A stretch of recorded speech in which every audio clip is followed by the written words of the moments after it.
সুপ্রিয় দর্শক, আমি বুদ্ধদেব বসু। আজ আপনাদের সঙ্গে আছি বান্দরবানের পথে। এই পথটি সাতকানিয়া উপজেলার কেরানীহাট থেকে শুরু হয়েছে।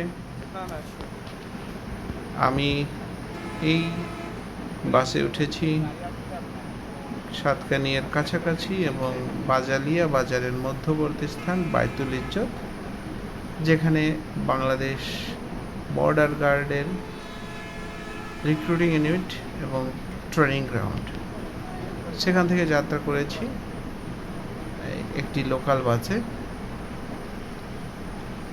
এবং যেতে যেতে রাস্তার দুই পাশ দিয়ে দৃষ্টিনন্দন যে সবুজের সমাহার বা সবুজের সমারোহ, এটা আমার নয়নকে মুগ্ধ করছে, হৃদয়কে শান্ত করছে।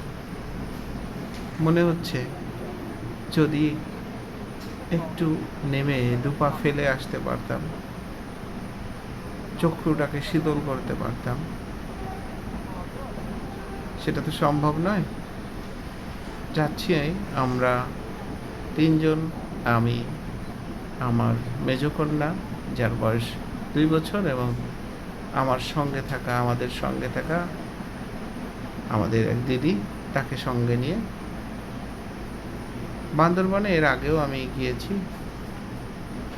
সেই সময় গিয়েছিলাম পুরো পরিবার একসঙ্গে। আর এইবার যাচ্ছি আমার স্ত্রীকে ছাড়া, অন্যান্য সন্তানদের ছাড়া। রাস্তার দুই পাশ দিয়ে ছোট ছোট টিলার মতো এবং বড় বড় শালবন, এর মধ্য দিয়েই বাংলাদেশ সেনাবাহিনীর তত্ত্বাবধানে এই রাস্তাটি নির্মিত হয়েছিল। একটা সময় প্রচলিত ছিল যে বান্দরবন মানে শাস্তির জায়গা, কাউকে পানিশমেন্ট দিতে হলে তাকে বান্দরবন পাঠিয়ে দাও, এমন একটা অবস্থা ছিল। অর্থাৎ এত দূরত্ব এবং যাত্রাপথ এতটাই কণ্টকাকীর্ণ ছিল বা কঠিন ছিল, যেখানে যেতেই সবাই অনাগ্রহ প্রকাশ করত। কিন্তু সেই দিনটা শেষ হয়েছে। আমাদের যেতে মাত্র 40 বা 50 মিনিট সময় লাগে। কেরানীহাট থেকে বান্দরবনের দূরত্ব মাত্র 25 কিলোমিটার এবং এই যাত্রাপথে কেরানীহাট থেকে লোকাল বাস পাওয়া যায়, অথবা পূর্বারি নামে চট্টগ্রাম থেকে ছেড়ে আসা বা কক্সবাজার থেকে ছেড়ে আসা বাস পাওয়া যায়, যার ভাড়া কেরানীহাট থেকে মাত্র 50 টাকা। তবে লোকাল বাসে না ওঠাই ভালো, যেমন আমাদের বাসটি এই জায়গায় এসে খুব স্লো হয়ে গেছে। আমরা এখন আছি মেঘলার নিকটবর্তী। মেঘলা যে রেস্ট হাউস এবং মেঘলার যে টুরিস্ট স্পট, সেখানের কাছাকাছি আমাদের গাড়িটি এমনভাবে আটকে গেল, আমরা সবাই ভীত সন্ত্রস্ত হয়ে পড়েছিলাম। কেউ কেউ নেমে যেতে চাইছিল। আসলেই গাড়িটা ব্রেক একবার একটু ফেল করার অবস্থা হয়েছিল, পিছন দিকে টান দিয়েছিল। এই রাস্তাগুলো পাহাড় কেটে তৈরি করা এবং সর্পিল আকারের, অর্থাৎ সাপের মতো আঁকা বাঁকা রাস্তা। মধ্যে মধ্যে অনেক টুরিস্ট যাচ্ছে, যেগুলো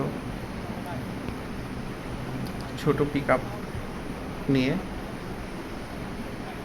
সিএনজিতেও যাওয়া যায় কেরানীহাট থেকে, ভাড়া 100 টাকা এবং সেটা বেশ দ্রুত গতির। তবে ঝুঁকিপূর্ণ রাস্তা হওয়ায়, অর্থাৎ অনেক উচ্চতায় উঠতে হয়, সেক্ষেত্রে ভালো বাস সার্ভিস হতে পারে বিকল্প। কারণ সিএনজিগুলো 3 চাকা হয়, আমি এগুলোর ব্যালেন্সে আত্মবিশ্বাসী না।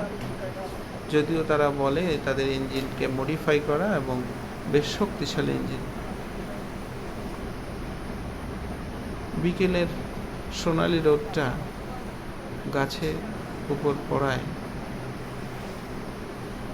একটা সোনালি আভা ধারণ করেছে।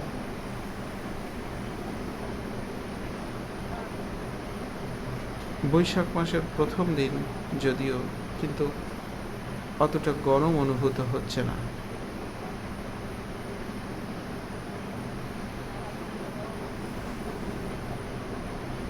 আমরা এখন মেঘলার খুব কাছাকাছি।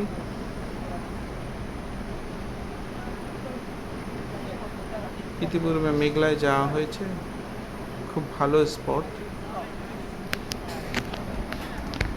মেঘলার পথিমধ্যে অনেক পাহাড়ি আছে যারা বসে বসে বিভিন্ন ধরনের পাহাড়ি ফলমূল, বাদাম, পেঁপে, কলা এগুলো বিক্রি করে।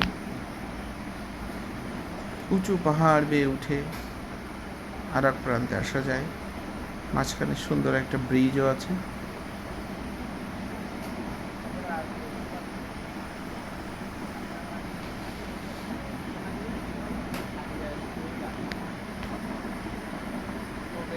এটাই মেঘলার বাস স্টপেজ।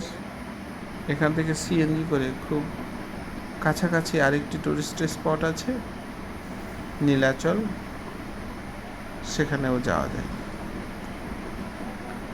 সিএনজি রিজার্ভ করে গেলেই ভালো, কারণ আপনি মেঘলা থেকে নীলাচলে যেতে গেলে ভাড়া চাইবে দ্বিগুণ বা তিনগুণ পরিমাণে।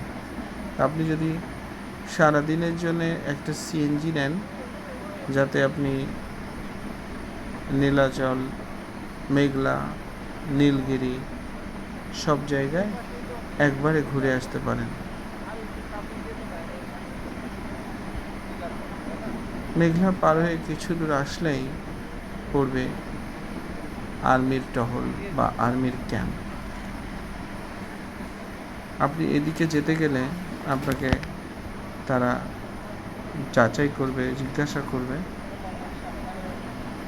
বিশেষ করে এখন রোহিঙ্গা অনুপ্রবেশকারী আছে কিনা, রোহিঙ্গাদের ক্যাম্প থেকে বেরিয়ে আসছে কিনা সেটাও দেখা হয়, বা এই পাহাড়ে কোনো সন্ত্রাসী কার্যক্রম করতে গিয়ে কোনো সন্ত্রাসী লুকায় কিনা সেগুলোও দেখা হয়। যাই হোক, রাস্তা থেকে ঢালুভাবে নিচের দিকে পাহাড়ের খাঁজও নেমে গেছে কোথাও কোথাও।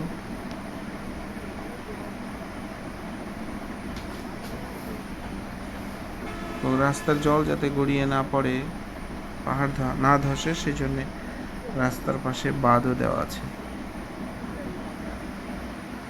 আমরা নীলাচল ছেড়ে সামনে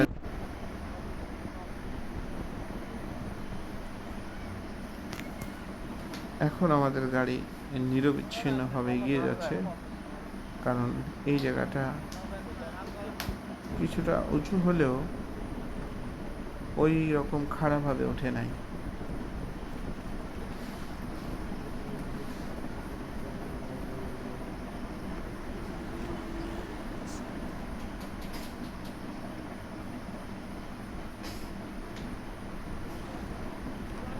রাস্তার উপরে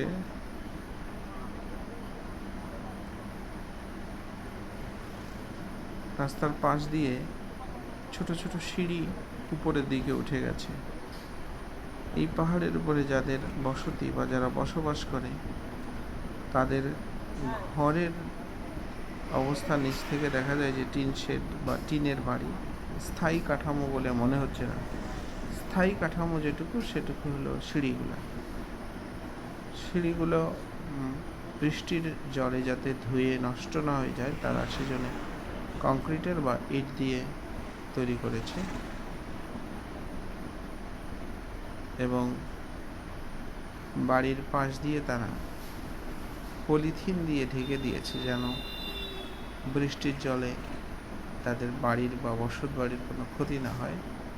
ইতিপূর্বে ভূমিধসে অনেক মানুষ মাটির নিচে চাপা পড়েছিল। এরকম একবার হয়েছিল, একবার না কয়েকবারই হয়েছে। সেই কারণে তারাও যথেষ্ট সাবধান এবং সচেতন। আমরা বান্দরবনের কাছাকাছি কথা বলতে বলতে খুব কাছাকাছি চলে এসেছি। আমরা এই জেলা শহরের মধ্যে এখন প্রবেশ করছি। পাশে যে চাঁদের গাড়িগুলো দেখা যাচ্ছে, অর্থাৎ এই পিক আপের মতো গাড়িগুলোকে চাঁদের গাড়ি বলা হয়। এগুলোতে মোটামুটি কয়েকজন হলেই তারা নিয়ে রওনা হয় বা রিজার্ভ নিয়েও যাওয়া যায়। শহরটা খুব বেশি বড় নয়। আমরা এই বাস টার্মিনালে দাঁড়াবো। এখান থেকে একটা অটো নিলাম। অটো নিয়ে আমরা ট্রাফিক মোড়ে যাচ্ছি। আমাদের উদ্দেশ্য রাজারবাড়ি বর্ষবরণ উৎসব দেখতে যাওয়া। মারমা অধিবাসীরা, আমাদের ক্ষুদ্র নৃগোষ্ঠী যারা, তারা এই দিনে জলকেলি বা মৈত্রী উৎসব পালন করে। পাশ দিয়ে বড় বড় হোটেলের দেখা মেলে, আর রাস্তার পাশে অনেক চাঁদের গাড়ি দাঁড়িয়ে আছে। খুব সহজে এখান থেকে ভাড়া নিয়ে হুড খোলা গাড়ি, এগুলো ভাড়া নিয়ে আপনাদের গন্তব্যে পৌঁছাতে পারেন। এই যে বাম পাশে দাঁড়িয়ে আছে, ট্রাফিক মোড়ে যেতে এই গাড়িগুলো দেখা মেলে।